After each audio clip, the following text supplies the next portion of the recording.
Sugar വന്ന് പഴുത്ത് മാസങ്ങളോളം ചികിത്സിച്ച് കൊല്ലങ്ങളോളം ചികിത്സിച്ച് അവസാനം കാല് പഴുത്ത് ചീഞ്ഞ് പൊട്ടി ഒലിച്ച് വിഷമിച്ച് ആകെ കോഴിക്കോട് മെഡിക്കലാണോ ഏത് ഹോസ്പിറ്റൽ എനിക്കറിയില്ല, അവിടുന്ന് അവസാനം കാല് മുറിക്കാൻ തീരുമാനമായി. ഇനി മാറൂല്ല, പഴുത്ത് ആകെ മോശമായിട്ടുണ്ട്, മാറൂല. അതിന് ഡയറ്റ് കൊടുത്ത് ഇന്ന ദിവസം വരിക നമുക്ക് മുറിക്കാമെന്ന് ഡോക്ടർ പറഞ്ഞ് വീട്ടിൽ കൊണ്ടുവന്ന് കാലൊരു ഉയരത്തിലേക്ക് കയറ്റി വെച്ച് വേദനിച്ച് സങ്കടപ്പെട്ടിരിക്കുന്ന അബ്ദുറഹ്മാൻ, അദ്ദേഹത്തിൻ്റെ മകൻ ഷെയ്ഖുന അവരെ വീടിൻ്റെ അപ്പുറത്ത് ഏതോ ഒരു ദൂരം ആ നാട്ടിൽ ഏതോ ഒരു സ്ഥലത്ത് വന്നപ്പോൾ, ഷെയ്ഖുന നടക്കുന്ന കാലം വന്നപ്പോൾ ആരോ പറഞ്ഞ് മകനോട് ഒന്ന് CM വലിയുള്ള അവിടെ വരുന്നുണ്ട്, ഇനി ഒന്ന് പോയി ഇപ്പൻ്റെ കാര്യം എന്ന് പറഞ്ഞാൽ. അപ്പോൾ ഇദ്ദേഹം പോയി. ചെന്നപ്പോൾ ആളുകൾ പലരും ഉണ്ട്, ആ കൂട്ടത്തിൽ ഇദ്ദേഹത്തിൻ്റെ വിഷമങ്ങൾ പറഞ്ഞപ്പോൾ ഷെയ്ഖുന പറഞ്ഞു ഞാൻ അങ്ങോട്ട് വരാം എന്ന് പറഞ്ഞു. ഞാൻ അങ്ങോട്ട് വരാം. ഷെയ്ഖുന അങ്ങനെ പറയലെന്നെ സ്നേഹം ഉണ്ടാകുമ്പോഴാണ് പറയാം, ഞാൻ അങ്ങോട്ട് വരാം. അദ്ദേഹം പറയുന്നു, ഈ മകൻ പറയുന്നു, പിന്നെ അങ്ങനെ ഞാൻ തളിക്കര തങ്ങൾ എന്നോട് പറഞ്ഞതാ, മകൻ തങ്ങളോട് പറഞ്ഞതാ, വേറെ ഇതിൻ്റെ ഇടയിൽ ആരുമില്ല. അങ്ങനെ എൻ്റെ വീട്ടിലേക്ക് എങ്ങനെ ഷെയ്ഖുന വരിക അറിയില്ലല്ലോ, ഷെയ്ഖുനാക്ക് അറിയാത്തൊരു ലോകമില്ല. ആളെ കണ്ടാൽ തന്നെ അയാളെയും അയാളെ വീടും അയാളെ നാടും അയാളെ ഉപ്പയും അയാളെ ഉമ്മയും അയാളെ ഭക്ഷണവും അയാളെ ചിന്തയും എല്ലാം അറിയിക്കപ്പെടുന്ന ആളാണ് ഷെയ്ഖുന.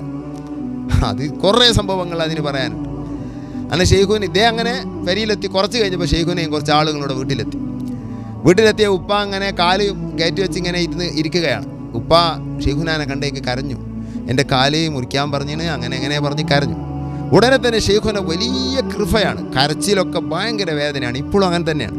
സങ്കടപ്പെടുന്നതൊക്കെ ഭയങ്കര വിഷമമാണ്. ഷെയ്ഖുനാൻ്റെ മനസ്സ് ഭയങ്കര കൃപയാണ്, വല്ലാത്ത റഹ്മത്താണ്. ഏത് കുറ്റവാളിയായാലും സ്നേഹമുണ്ടോ, കരഞ്ഞ അപ്പം ഷെയ്ഖുന മദദ് ആയി എത്തും, ഉറപ്പ്. അള്ളാഹു കൊടുത്ത മദദ് നമുക്ക് നൽകട്ടെ. അങ്ങനെ അവിടെ എത്തി. അപ്പോൾ ഇയാൾ കരഞ്ഞപ്പോൾ ഷെയ്ഖുന അവിടുത്തെ ശരീരത്തിൽ കിടക്കുന്ന മുണ്ട് എടുത്ത് ഇയാളുടെ കാലിൽ മൊത്തം ചുറ്റി. എങ്ങനെ ചുറ്റാണ്, ചീഞ്ഞൊലിക്കുന്ന ചലവും ചോരയൊക്കെ കൂടെ ചുറ്റി ഷെയ്ഖുന അവിടെ നിന്ന് എഴുന്നേറ്റ് അപ്പുറത്ത് പടാപ്പുറമുണ്ട്, അവിടെ പോയിട്ട് സുജൂദിൽ കിടന്നു. കുറേ നേരം സുജൂദിൽ കിടന്ന് എഴുന്നേറ്റ് ഇങ്ങോട്ട് തന്നെ വന്ന് ഈ ചുറ്റിയ ചുറ്റിൻ്റെ ഉള്ളിലേക്ക് കൈയിട്ട് ഇങ്ങനെ തടകാൻ തുടങ്ങി. കാല് ഫുള്ള് തടകി അതിൻ്റെ ഉള്ളിൽ. ചലം ചോരയുമായി ഉപ്പായുടെ കാലം ഞങ്ങൾ തന്നെ തൊടാറില്ല എന്നാണ് മകൻ പറയും. തടകി എല്ലാ ഭാഗം കൊണ്ട് തടകി കൈ ഇങ്ങോട്ട് വലിച്ചിട്ട് പറഞ്ഞു, പോയി കഴുകി നിസ്കരിക്കുക. ഇദ്ദേഹം നടത്തം നിന്ന് പോയിട്ട് ദിവസങ്ങളായിട്ടുണ്ട്, നിൽക്കാൻ കഴിയില്ല, നടക്കാൻ കഴിയില്ല, പഴുത്ത് ചീഞ്ഞ് മുറിക്കാൻ പറഞ്ഞ കാല് ദിവസങ്ങളോളം ബാക്കി കിടക്കുന്ന ഈ നിലക്ക് കഴുകി വൃത്തിയാക്കി നിസ്കരിക്കുക എന്ന് പറഞ്ഞു. ഷെയ്ഖുനാക്ക് നിസ്കാരമില്ല എന്ന് പറയുന്ന ഷെയ്ത്താന് ഇതൊക്കെ ഈ ചരിത്രമൊക്കെ ഒന്ന് പഠിച്ചേക്കണം, നല്ലതാണ്. ഷെയ്ഖുന നിസ്കാരം, ഇയാൾ നാടന്മാരാകുന്ന ആളുകൾ രോഗമൊക്കെ വന്നാൽ അവർക്ക് ഒരു ജാതി വിഷമമാണ് നിസ്കരിക്കാൻ. ഇത് വൃത്തിയില്ല, അത് വൃത്തിയില്ല എന്നിട്ട് പലരും നിസ്കാരം കള്ളാക്കും. നല്ലപോലെ കാലൊക്കെ നേരായിട്ട് നിസ്കരിക്കാൻ നോക്കും. ഭയങ്കര തെറ്റാണത്. ഏത് രോഗത്തിൽപ്പെട്ടാലും എങ്ങനെയെങ്കിലും വക്താവുമ്പോൾ നിസ്കരിച്ചേക്കണം.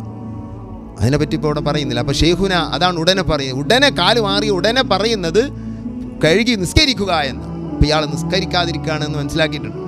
ഇയാൾ എഴുന്നേറ്റ് നിൽക്കുമ്പോൾ നിൽക്കാൻ കഴിയുന്നുണ്ട്, നടന്നു നോക്കുമ്പോൾ നടക്കാൻ കഴിയുന്നുണ്ട്, ചെന്ന് കഴുകി വരുമ്പോൾ ഒരു പൊട്ട് പോലും കാലിനില്ല. രോഗം അല്പമായി സുഖമാവുകയല്ല, ഒരു പൊട്ട് പോലും കാലിനില്ല. പിന്നെ മരിക്കുന്നത് വരെ ആ കാലിനൊരു കേടുണ്ടായിട്ടില്ല.